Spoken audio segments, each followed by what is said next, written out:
What's going on, Paisanos? V here. Come at you guys. Well, with another Market Watch today. Before I begin, I have some Ghosts collection sets still available. If you guys want to go ahead and go to my website, YGOPaisano.com, you can go ahead and grab your set right now today before it's pretty much sold out. So go ahead and grab that. Once again, I only have a couple left. After that, they're pretty much gone. I might be able to get more Ghost Mourners. I know that one sold out like in seconds. I should be getting more in soon. And when I do, I'll make a video talking about it. But yeah, I got these in, and I have a little bit left, and they're gonna be gone, and you'll see them on eBay for about double the price minimal. Oh, before we get, I want to say something, guys. Listen, it's a new year, and I wanted to do something really nice for you guys, really sweet. So I'm not showing my face. I have a cold. I'm sick again. I know, V, you're sick. Fun fact: when you get older, you get sick. Shit happens. But what I'm going to do is I'm going to grab one of these. So we'll grab. Hold on. That one. Ooh, Ash Blossom. You see that? Right there. Look at that. Put the light on that bitch. Ooh, Ash. Looking like a snack. Alright. There you go, guys. I'll tell you what. Here's what we're going to do. By the way, a little fun fact. If you want to win one of these, I'm not going to show you what they are. A bunch of field setters, tokens, whatever. If you want to win one of these, all you got to do is comment down below what's your favorite deck of all time. Don't be an ass kiss from Dolls, even though that's my favorite deck of all time. Tell me, what's your favorite deck of all time, and I'm going to pick a comment at random. But if you know it's not fair, but I don't care. I'm going to send it out with a stamp, regular good old stamp, or you can like Venmo me like $4, and I can send out with tracking. Either way works for you. But comment down below.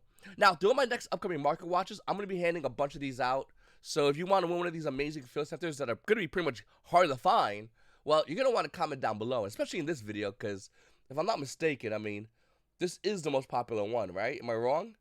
So let me know what you guys think in the comment section down below. If you got one of these gorgeous, absolutely stunning field center / tokens, comment down below what's your favorite deck of all time. And that, you're right there. No, move. You could be a winner. I know, I gotta clip my nails. I have a cold. I'm really sick, so okay. All right. Moving on to the Market Watch. Sky Striker Ace Ray is almost exactly where we wanted her to be. We said 50 initially, but then when it hit 50 so fast, I was like, you know what? Ray's gonna hit 40 soon. Looking at the chart, I mean, you can see over here, even the 1 month chart. Look at this card fight, and it had a cute little bump and ka-chunk. The value of this card currently is roughly around $44. And listen, some people are going back and forth, 45, 50s. These are what's being bought and sold. She'll hit $40, and then do we buy her? I don't know. You let me know, because I do have like my extra deck done. But man, main deck Max Ray Strikers is like the extra icing on the cake. I really wish Strikers were like really good in the game. I really do like Strikers a lot. And I want to know what you guys think. Is Strikers good enough? Will they see play? Will they not see play? Let me know in the comment section down below. Then we have Axis Talker. Now hold on a second. I know I talked about this card before, but look at this. The value of this card is insane. $600. Then on the same day, $450. Then $600. $500. I mean, it's all over the place for Axis Code Talker Starlight Rare. The current value is roughly around $600. So the question is it worth getting this card right now? I don't think so. I think this card's not worth buying. If I was you, I would sell it. Can it go up higher in value? Sure. But I think like Borosword Dragon, which Borosword used to be in like every deck, and now it's not in every deck. I think that's going to happen with Axis Code Talker. All right. Blazing Cartesia the Virtuous. Man, this card, talk about like being down and out and spiking back up in popularity. This card at lowest was roughly around $13. Currently, right now, it's roughly around $26. And it's selling. Like, people are putting money. 25, 25, 25. Just yesterday, it was 22s. Those sold out. And then went back up to 25. I mean, you can see over here, the value is all over. I mean, it's all over the place. But yeah, no, Blazing Cartesia, obviously going back up in value. As YuGiOh players are looking to play Branded as a way to combat the meta plus T elements, is it worth it? Now, don't get me wrong, I like Branded a lot. I think Branded's a really fun deck to play. But Blazing Cartesia is light, and that can be really problematic for this deck and this card due to the fact that this card is a target for Bestials. So, I do think she's great, and if Bestials never existed, I do think we would see more Branded players popping out of nowhere. Hell, we might even see DD Chrome become more popular as well. But because we live in the universe where Bestials exist and people are playing at least 6 of them minimal, I don't know if Blazing Cartesia is really worth it. Even the Starlight Rare, by the way. I mean, the Starlight Rare has been doing some, look at that. It's just been going down to 192, going back up. Right now, as the filming of this video, it's $280. And you can see it all over the place. Once again, today you can see a $280 sale. Yesterday, $280, but before that, $200. And it's pretty much $200 the rest of the week. So people are obviously looking to play Blazing Cartesia the Virtuous. It's definitely still a great card, but once again, since we have beast deals, you can't really rely on this card like you would anything else. In fact, I think Konami banning Snow is a bad move due to the fact that they subsequently released beast deals. I mean, maybe I'm just hopium. I'm not gonna lie to you guys. Maybe I'm just high on hopium, but I don't know, man. Like, beast deals are really good. Like, Konami, have you read the cards you're releasing? That card's insane. It's like DD Crow, but like you don't need DD Crow. Like, if you own ultimate rare DD Crows, why? If you own Starlight rares, why? Beast deals. Alright. Hero players are insane. Looking over at Hero players, Destiny Hero Destroyer Phoenix of Force Starlight rare is going down in value, as it would appear. With a previous price of $272, the value on the trend is showing to be $238. The value is roughly around $230, but listen, it's being sold for over $200 nonstop, like way over $200.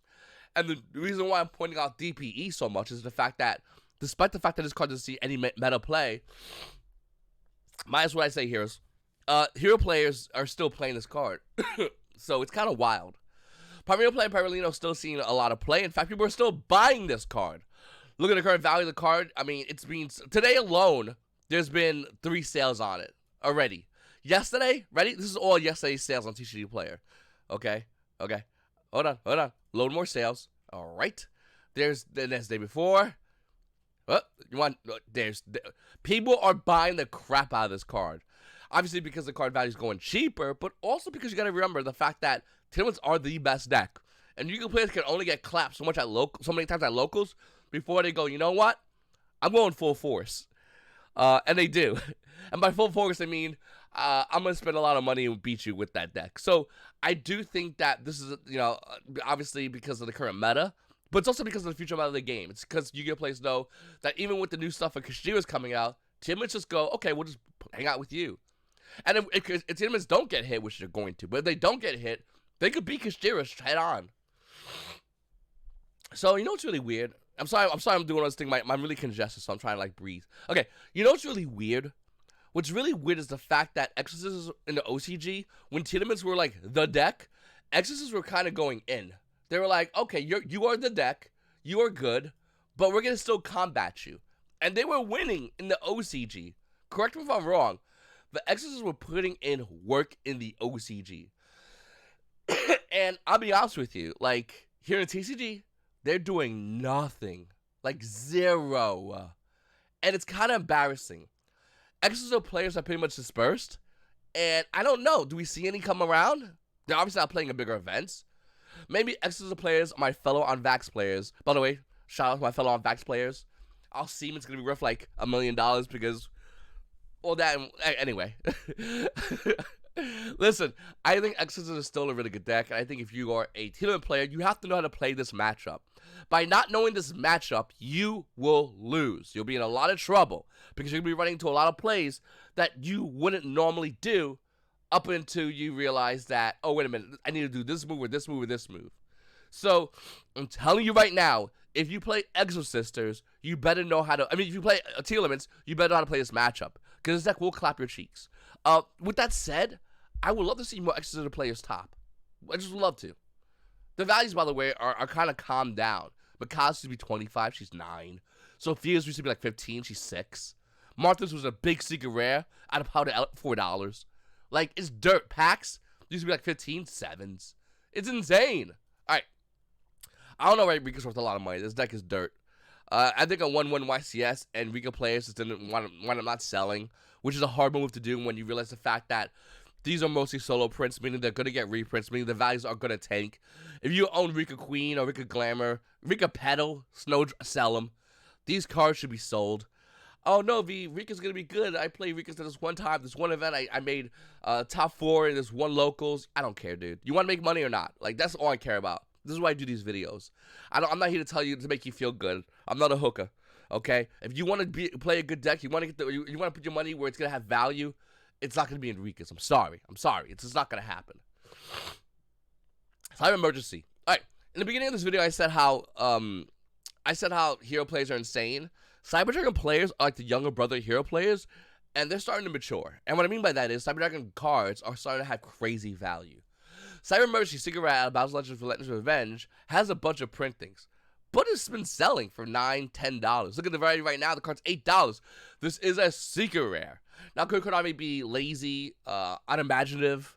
Unimaginative is probably the best word for saying that they can reprint this at one of the other alternative goofy rarities. Yeah, they could do that. That's really scummy. That's why I'm kind of burnt on the thousands of different rarities Konami reprints cards as. It kind of burns me out because it's not fun. It's not imaginative. We used to have a set base of like rarities, and now everything in the past year they said CR, Pharaoh's rare, ultra rare, secret rare. Like, Konami, breathe, bro. You don't have to keep hitting the make a new rarity button. Like, what are you doing? Anyway, look at Cyber Emergency. I own playset of this card. I think this is a great card. I'll never get rid of this card because I think Cyber Dragon cards and hero cards will go up in value.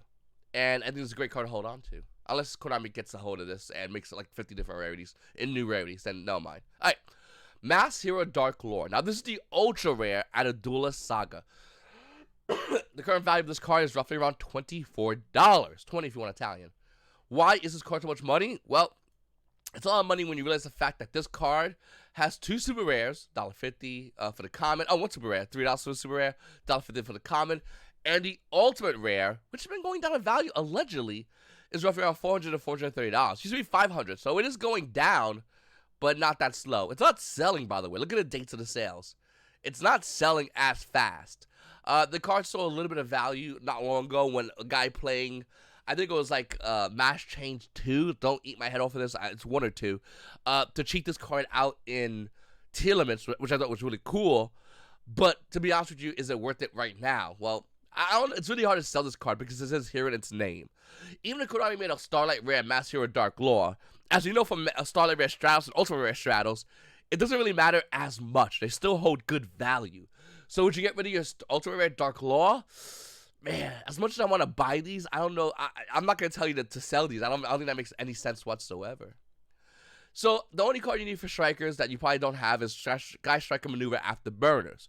It did have two printings in 2019, which is about 4 years ago now, allegedly. And Battles of Legends Heroes Revenge, about $4. The Secret Rare Dark Saviors is about $12 to $14. You're going to need this card, you need about at least 2 of them. Some striker players play 1, some play 2, nobody plays 3. They play 3, they're just going to lose locals.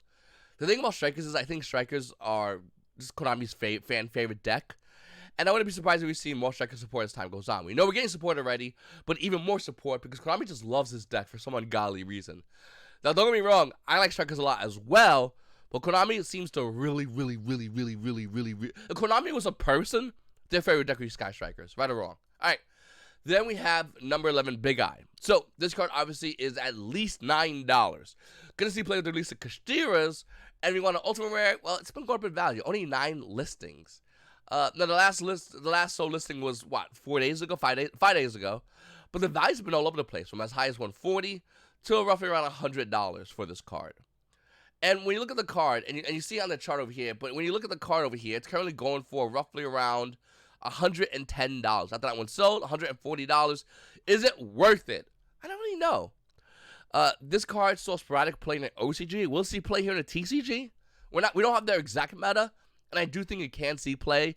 And the reason why is because we don't have Max C, so decks can just spam boards. By the way, anyone who hates Max C, how you like those decks spamming boards?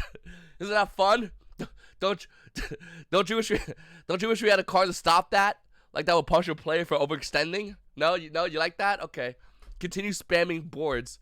If only Konami made a card to allow me to at least draw a card when my opponent special summons. Man, that'd be really cool. Almost to punch my opponent for like overextending as much as possible. I don't know. But yeah, this card might see actually more play here in the TCG because we don't have that card. It doesn't exist. This is the universe and timeline where Maxi was never made. So we had degenerate Yu-Gi-Oh formats, and we'll continue to have them. Yeah. All right. I don't know what I'm doing alternate timeline. I've been watching much Rick and Morty.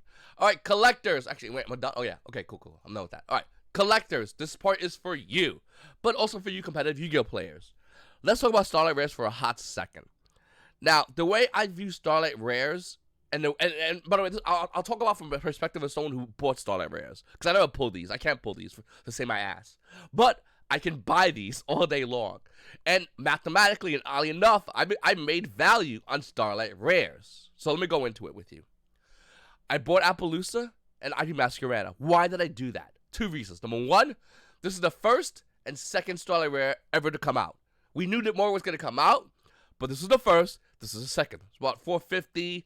I forgot how much I got IP Masquerada for. If you guys can help me out, let me know. But Appaloosa was definitely $450.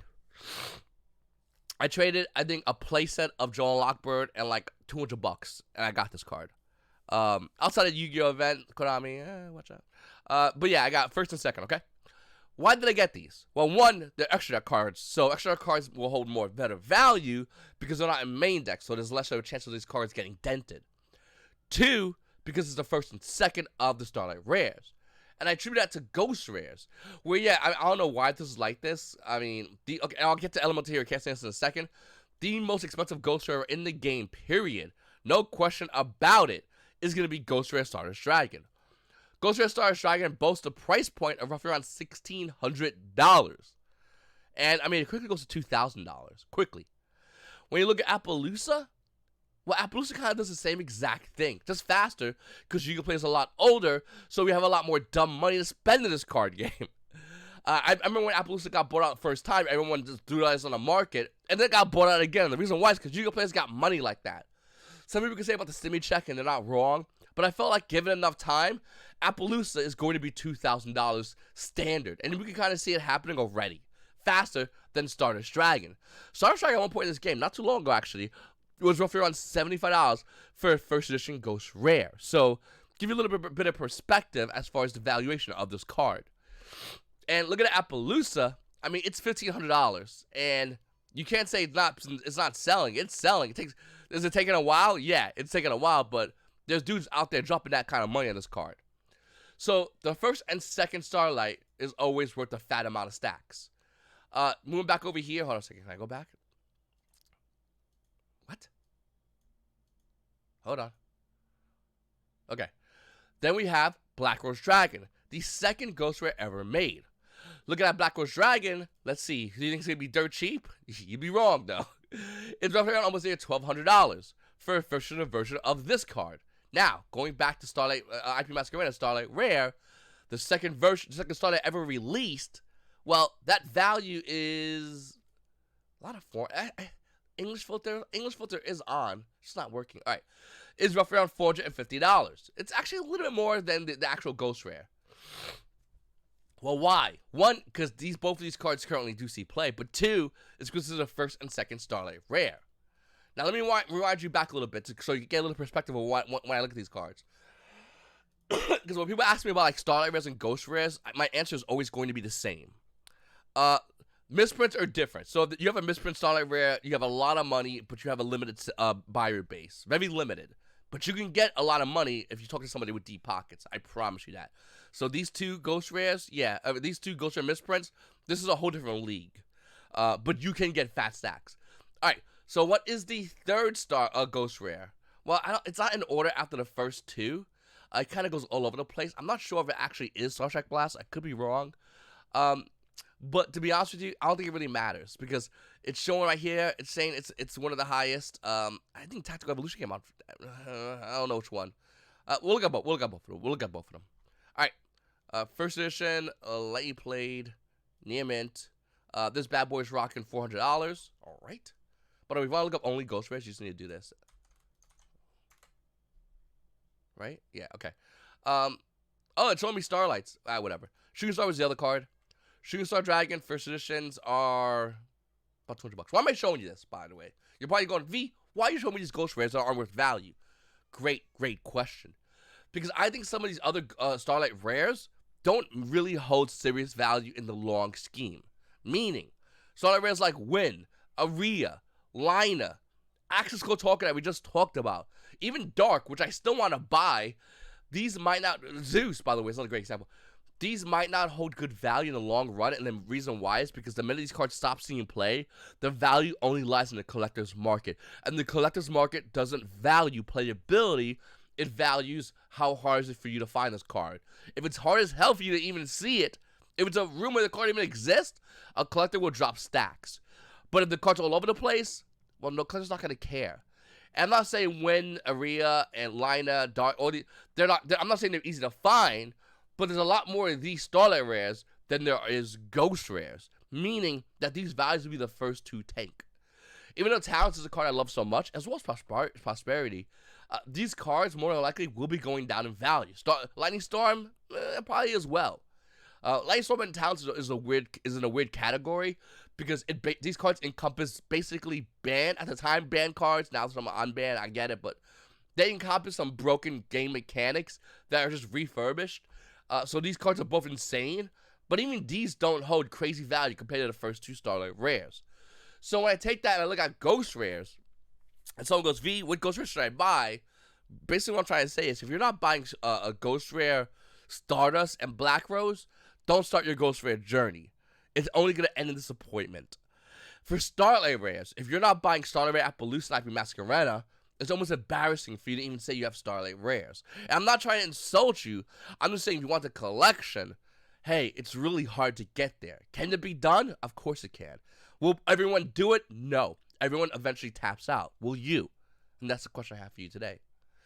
Once again, everybody, thank you so much for watching this channel. Guys, I know it's been a weird past year. It's going to get really fun this year. I have a lot of cool ideas planned. I have a lot of cool things going on. And comment down below, what's your favorite deck? Look at that. Look at that. Beautiful. Bonita.